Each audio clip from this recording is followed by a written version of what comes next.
technically, then a speaker, the next day after a petition for disqualification is presented to him, in a day or two, he can say, I'm disqualifying you, right? Yes. Technically, a speaker may do that. That he can. I tell your Lordship the reason. I give your Lordship the reason. Supposing, the House is proceeding, a whip has been issued, and 12 people defy the whip. Just because these are live examples. 12 people defy the whip. Now, what's the need for a notice? It's on the record. It's like contempt in the face of the court. Exactly. It's on the record. Somebody files an application that I am seeking your removal. So under Naban area, he can't deal with it. It has one very important bearing. You only made that why do you attach the disability on the speaker the moment a notice under 179C can be given? The reason is that there is no real bar or restraint on the speaker in proceeding with the greatest of alacrity on the disqualification. But on the other hand, Manoj, when there is a disqualification... That seems to be the logic. That's right. But on the other hand, when there is a disqualification, he has to proceed with alacrity. Otherwise, the government will be toppled. There are two issues here. What has happened today is, Manoj, somebody goes to Gujarat, goes to Assam, passes resolutions, removes people, and that is not considered to be disqualified. My learned brother just mentioned, if with his permission I'll share. It's not always that the speaker will act with alacrity to disqualify. In a given case, he will be sufficiently emboldened, or he may decide not to take a decision also. That's right, Manoj. We have seen that in Goa. We have seen that in many other places. It works. It depends on who is in power. Exactly. So, Manoj, therefore... You want to take an early decision? Let court lay down. It's very difficult because... Very difficult then. Very difficult. In fact, 10 schedule, each case is a history in itself. So, therefore, to formulate a principle with respect to at what time the speaker is to act and lay down as a principle is difficult. But then legislatures and parliament has made rules with respect to when he should act. No, but discretion is a problem. In fact, one case he will act. The moment we are only concerned with one issue, whether at the time of issuance of notice the disqualification to preside occurs. That's the only issue we are concerned with. We're not concerned with any other issue. The problem, only answer to it is whenever at whatever point of time the case is finally decided by the speaker, it will relate back. Yes. If it relates back, all this is irrelevant. No. If it relates back, all this is because even now, it won't relate. Taking this very case, Mr. Manoj, in the meantime, if he decides today if your argument is to be accepted, it always relates. Manoj, but in the meantime, a legally elected government has been toppled by virtue of the fact that the disqualification has not been decided. Manoj, the fruits of the poisonous tree are being enjoyed by somebody else. I'm replying to your submission only. That it should relate back to that. I'm saying the answer. No, that's all right, but it will relate back after 2 years, relate back after 3 years. Relate back, because I had argued in the context that your Lordship would then allow a disqualified MLA or MP to be able to do something. If it relates back, that is that person who is given the notice is himself disqualified. He can't, that is the context in which he is arguing. That your Lordship cannot then allow him to have the status of a person who is given notice. Well, let's take in this case Eknath Shinde, who is the Chief Minister. He is the first person, he is one of the 16. How will he going to relate back? In the meantime, a government has been toppled.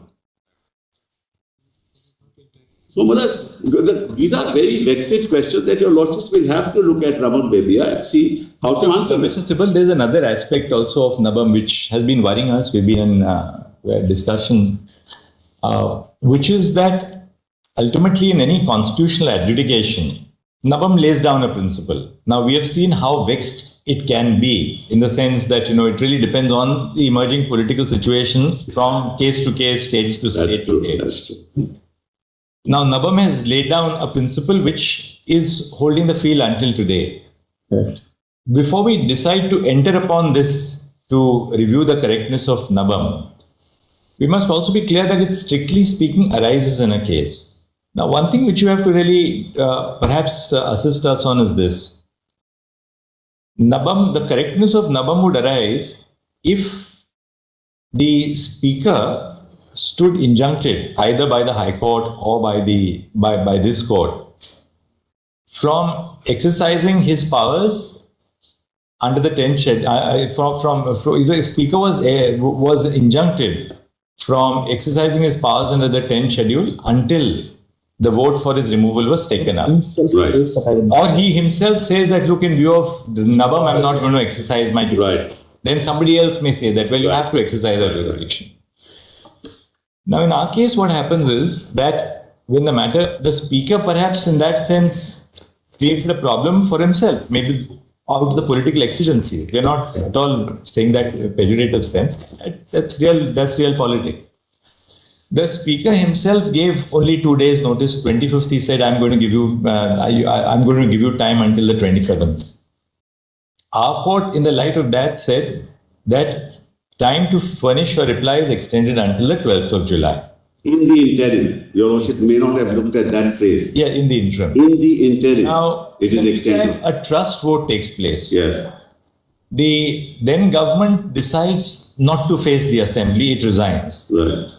Therefore, what impact the vote or non-vote of these people who were sought to be disqualified by the speaker would have was never tested on the floor of the House. No, it on the 4th it was tested. The resignation. On the 4th it was tested.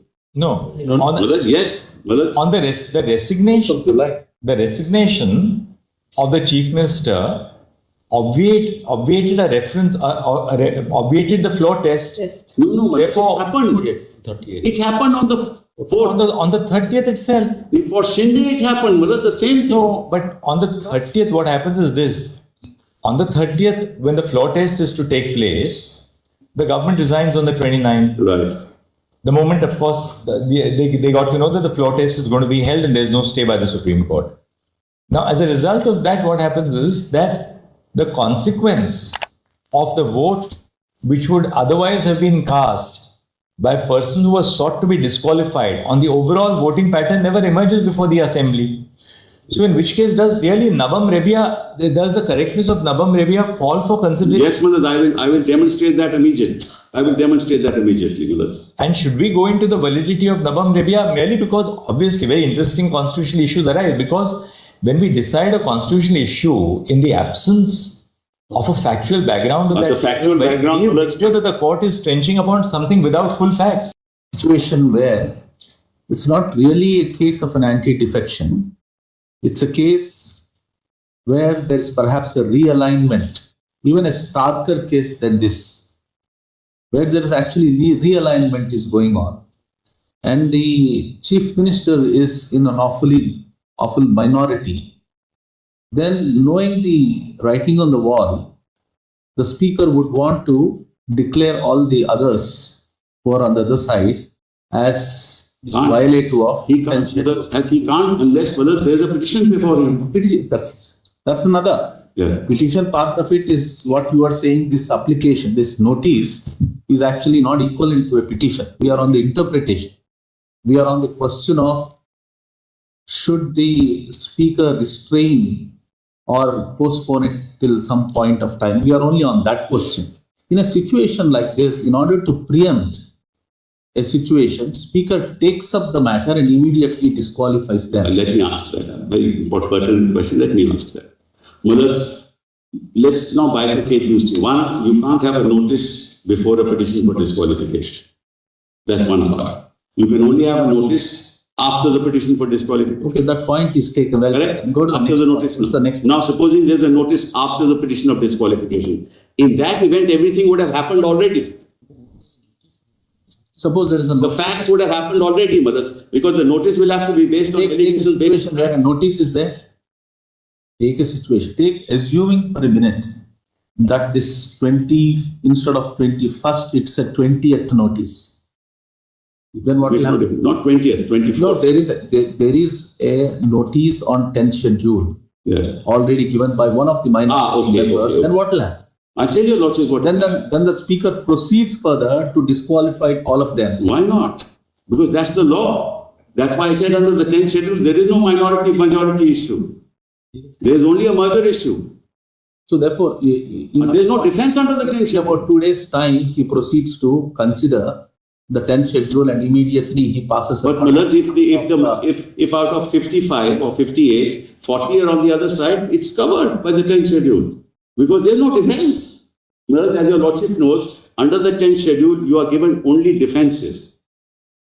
If there's a petition for disqualification, there is only a defense available.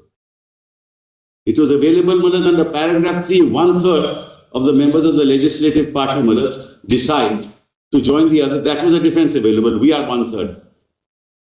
Right? Now, that also has gone.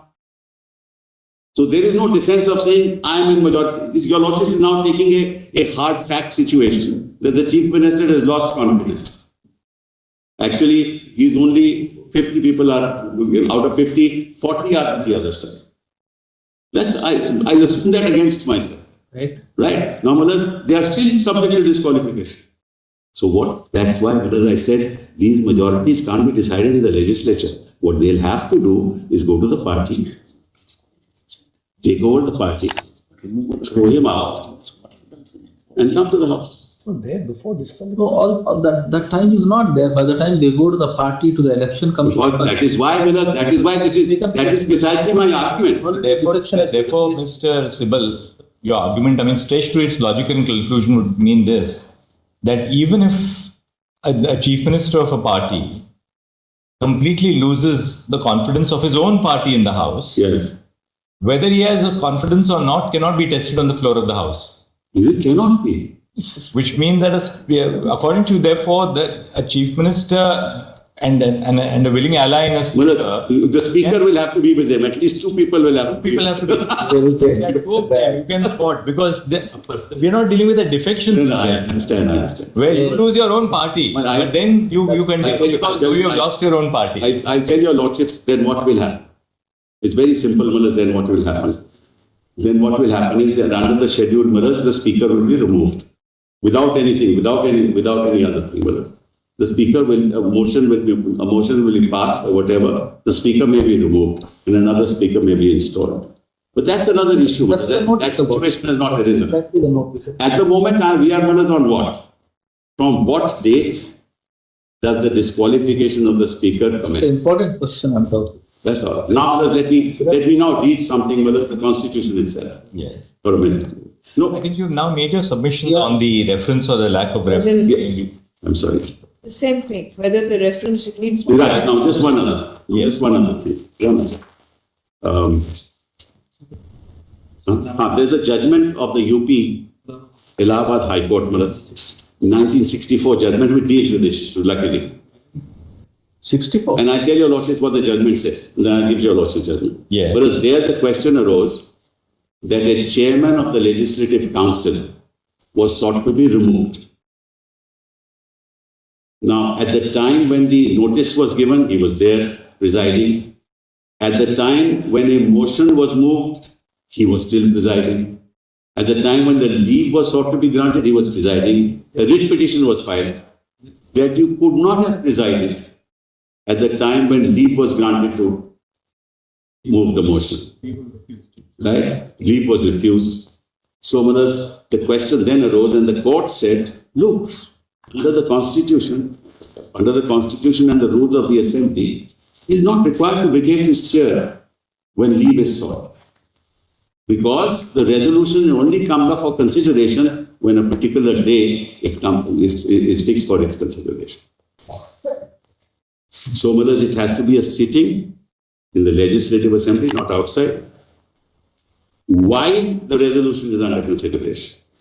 So it gives you the time, the point in time. Your point. Yes. Yes. Not at the time when leave is granted, not any time earlier. While it is under consideration, the Speaker, or while any resolution for the removal of Deputy Speaker for his office is under consideration, the Deputy Speaker shall not, though he is present, preside, and the provisions of Clause 2 of Article 180 shall apply in relation to every successor. That's the only embargo. So, the Constitution gives you the point in time, that he cannot preside. Now, this relates to him. There is no conflict of interest between him and third members under the 10th schedule. There is no conflict of interest. So, you can't apply the principle of conflict of interest to a proceeding under the 10th schedule where he is dealing with third parties. So the whole premise of the argument is untenable. There are 2 points here. Yes. That is, while is one aspect, and another is that this talks only about himself. And That's all my contention is. You can't make a constitutional assumption, mother, because the whole argument has been on the premise that there's a constitutional assumption that he lacked mana fide. When Kyoto Holohan, just that paragraph of Kyoto, mother, I'll give to your lordships, says you can't attribute to the speaker any such mana fide. That's why the provision of the 10th schedule was upheld. And just give your lordship just the page. I marked it on you. Just that paragraph I'll give to your lord. You so easily vacillate from reposing such great confidence on the speaker on the one hand. Within a split second, you would again, I'm saying, I agree. In a split second, we know how the speakers have worked. That's true. But that is precise. That is why. These two things which go from. That is why the minority, according to me, was right. Because only you had to only strike down that part which gives speaker the authority. The rest of the 10th schedule would be maintained. The problem is with the speaker. That's not how things have panned out. Those are different times. But Malak, the point is you as a constitutional court cannot on the assumption proceed that he will act mana fide. That's the point. That's why your lordship keep on asking me what if he does this and what if he does that. That constitutional assumption you can't make. Otherwise, he should not be the authority which adjudicates. But can we overlook the situations that have been thrown up after 92? No, I'm not saying overlook it, Mullah. I'm the last one to say overlook it, Mullah. In fact, I'm the one to say he should not have that authority.